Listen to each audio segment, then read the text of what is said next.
बड़ी खबर आपको बता दें कि बोरवेल खुला छोड़ने पर विधायक कैबिनेट में पास हो गया है। तो जमीन मालिक के खिलाफ एफआईआर दर्ज करने के साथ वसूली भी की जाएगी। तो ये बड़ी अपडेट आपको बता रहे हैं कि सभी 11 विधेयकों को कैबिनेट में मंजूरी मिल गई है।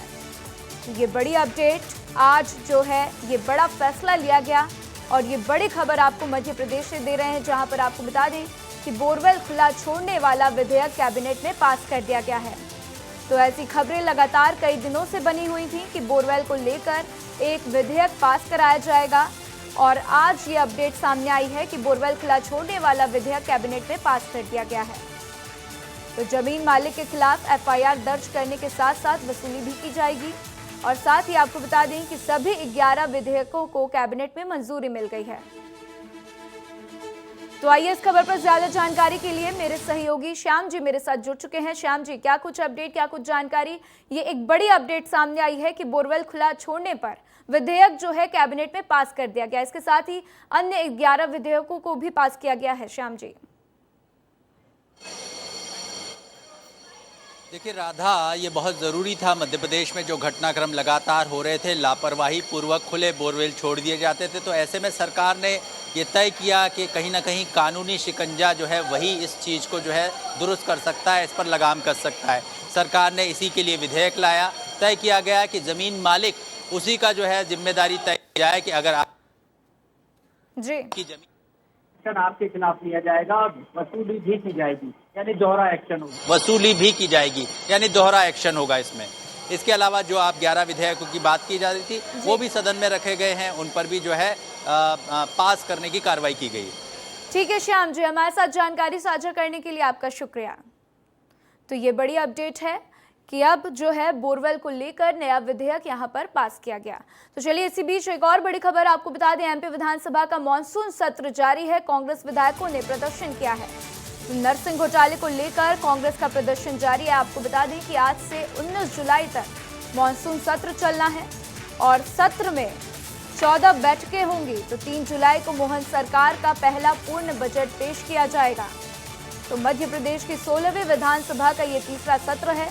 डॉक्टर मोहन यादव सरकार का दूसरा सत्र 7 फरवरी से 14 फरवरी तक चला था और अब आपको बता दें इसके बाद से आज ये तीसरा सत्र शुरू हुआ है। तो करीब 1 जुलाई से 19 जुलाई तक ये सत्र चलना है। तो इसी बीच आपको बता दें कि मॉनसून सत्र तो शुरू हुआ है, लेकिन कांग्रेस विधायकों ने प्रदर्शन किया है, जिसकी तस्वीरें हम आपको आपकी टीवी स्क्रीन पर दिखा रहे हैं। तो नरसिंह घोटाले को लेकर कांग्रेस का प्रदर्शन जारी है और आज से 19 जुलाई तक ये मॉनसून सत्र चलने वाला है, जिसमें 14 बैठकें होंगी और 3 जुलाई को मोहन सरकार का पहला पूर्ण बजट भी पेश किया जाएगा।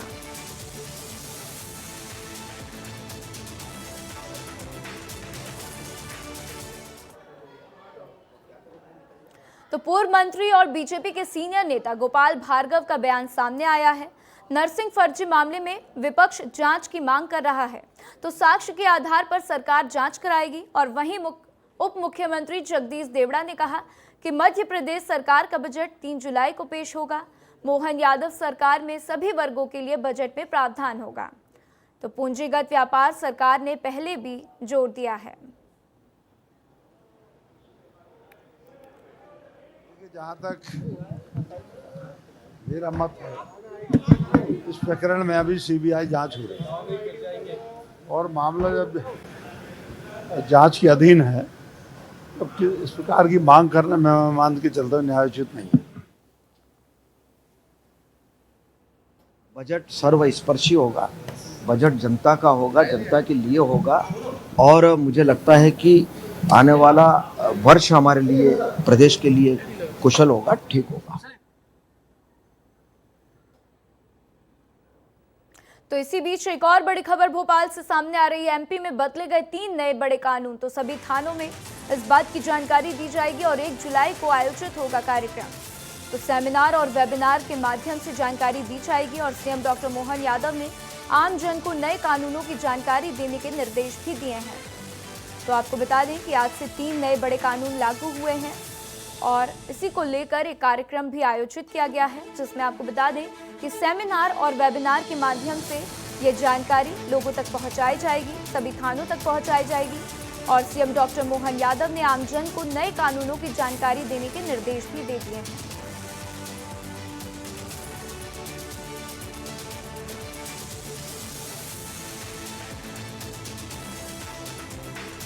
तो ये बड़ी अपडेट है कि 3 नए बड़े कानून बदले गए, जिसको अब एक कार्यक्रम को आयोजित किया जाएगा और उसके द्वारा जो है वेबिनार और सेमिनार के माध्यम से सभी पुलिस थानों में इसकी जानकारी दी जाएगी।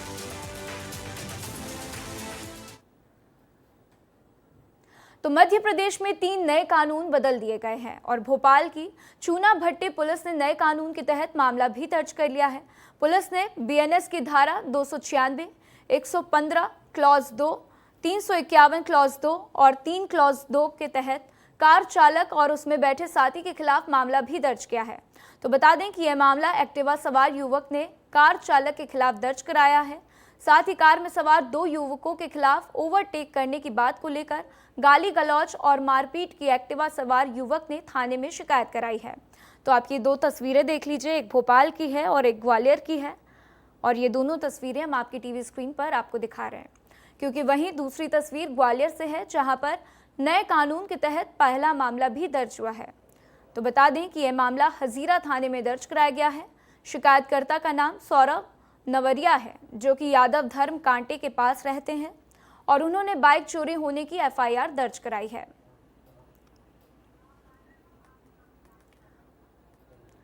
तो आइए इस खबर पर ज्यादा जानकारी के लिए मेरे सहयोगी श्याम जी मेरे साथ जुड़ चुके हैं। श्याम जी, नए कानून के तहत कार्रवाई भी हो गई है मध्य प्रदेश में। भोपाल की और ग्वालियर की दोनों की तस्वीरें हमने दिखाई, नए कानूनों को लागू कर दिया गया है। इसके ऊपर क्या कुछ जानकारी आपको मिल रही है? कि राधा, ये पूरा कानून जो है वो पूरे देश में लागू हुआ है, मध्य प्रदेश में लागू हुआ है, छत्तीसगढ़ में लागू हुआ है, और क्योंकि 1 जुलाई से लागू हुआ है तो मध्य प्रदेश के 2 बड़े शहरों में, इसके अलावा छत्तीसगढ़ के दुर्ग समेत कुछ अन्य शहरों में इस कानून के तहत कार्रवाई हो रही है। आपको ये भी पता होगा कि कानून व्यवस्था लंबे समय से हमने अंग्रेज़ों से जो कानून उनके थे वैसे के वैसे लिए थे, तो समय के साथ उनमें सुधार और संशोधन बेहद ज़रूरी था। इसीलिए केंद्र सरकार ने इनिशिएटिव लिया, पहल की, और ये 3 नए कानून जिनकी हम बात कर रहे हैं वो लागू किए गए। लेकिन सबसे बड़ी चुनौती राधा ये है कि आम आदमी इन कानूनों से वाबस्ता नहीं है। ऐसे में सबसे बड़ा चैलेंज पुलिस के लिए ये है कि पहले उनको कानून समझाए, या सरकार के लिए भी ये चैलेंज है कि पहले उनको कानून समझाएं, उनके प्रावधान बताएं, क्या एक्शन हो सकते हैं और उनका अधिकार क्या है ये बताएं। तो इसके लिए ज़रूरी है वेबिनार किए जाएं, सेमिनार किए जाएं। अभी मध्य प्रदेश की अगर हम बात करें तो यहाँ 6000 से अधिक पुलिसकर्मी और पुलिस अधिकारियों को प्रशिक्षण दिया जा चुका है, लेकिन थाना स्तर पर अब लोगों को प्रशिक्षित किया जाना है। ये सबसे बड़ी चुनौती है सरकार के सामने। राधा, बिल्कुल श्याम जी, तो ये सरकार की भी जिम्मेदारी है, जैसा कि आपने बताया कि वेबिनार और सेमिनार के जरिए जो है प्रशिक्षित किया जाएगा, बताया जाएगा कि नए कानूनों के तहत किस तरीके से आगे कार्रवाई की जाएगी। हमारे साथ जानकारी साझा करने के लिए श्याम जी आपका शुक्रिया।